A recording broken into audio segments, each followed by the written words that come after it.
আসসালামু আলাইকুম। Barishal dot news থেকে রাত ৯টার শীর্ষ সংবাদে আমি ফারহানা করিম তুলি। প্রথমে সংবাদ শিরোনাম, পরে বিস্তারিত।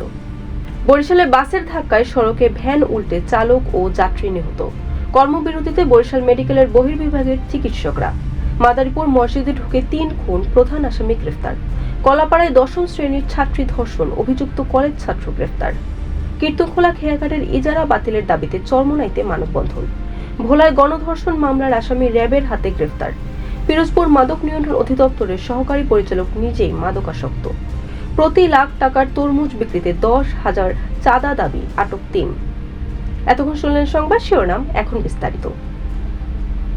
বরিশালের গৌরনদীতে যাত্রীবাহী বাসের ধাক্কায় ভ্যান চালক সহ ২ জন নিহত হয়েছেন। গতকাল মঙ্গলবার রাতে উপজেলার মদিনা মার্কাজ বাস স্ট্যান্ড সংলগ্ন ঢাকা বরিশাল মহাসড়কে এই দুর্ঘটনা ঘটে। এই ঘটনায় আইন অনুযায়ী ব্যবস্থা নেওয়া হবে।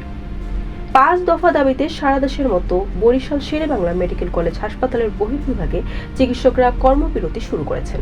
বুধবার সকাল ৯টা থেকে কর্মবিরতি শুরু হয়েছে বলে জানিয়েছেন হাসপাতালের পরিচালক ব্রিগেডিয়ার জেনারেল মশিউর মনির। মাদারীপুরের মসজিদে ঢুকে ৩ জনকে কুপিয়ে হত্যার ঘটনায় প্রধান আসামি মোহাম্মদ হোসেন সর্দারকে গ্রেফতার করেছে র্যাব।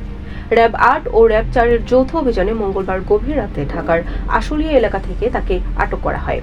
পটুয়াখালীর কলাপাড়ার মধ্য টিয়াখালী আবাসনের ঘরে ঢুকে ১০ম শ্রেণীর এক ছাত্রীকে জোরপূর্বক ধর্ষণের অভিযোগে কলেজ ছাত্র নূর আলমকে গ্রেফতার করেছে পুলিশ। মঙ্গলবার রাত ১১:৩০টার দিকে এই ঘটনা ঘটে।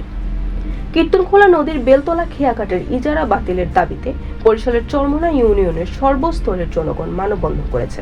মঙ্গলবার বিকালে আয়োজিত এই মানববন্ধনে স্থানীয় বাসিন্দারা, ব্যবসায়ী, দিনমজুর, শিক্ষার্থী সহ নানা শ্রেণী পেশার মানুষ অংশ নেন। ভোলায় গণধর্ষণ মামলার আসামি মোহাম্মদ শরীফকে গ্রেফতার করেছে র্যাব ৮।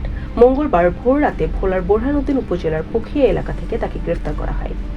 পিরোজপুর মাদক নিয়ন্ত্রণ অধিদপ্তরের সহকারী পরিচালকের সঙ্গে এক নারীর মাদক সেবনের একটি ছবি সামাজিক যোগাযোগ মাধ্যমে ভাইরাল হয়েছে। বিষয়টি নিয়ে পিরোজপুরে শুরু হয়েছে তুমুল আলোচনা। প্রতি লাখ টাকার তরমুজ বিক্রিতে ১০,০০০ চাঁদা দাবি, আটক ৩। বরগুনার তালতলীতে প্রতি লাখ টাকার তরমুজ বিক্রিতে ১০,০০০ টাকা চাঁদা দাবির অভিযোগে ৩ জনকে আটক করেছে পুলিশ। Barishal dot news.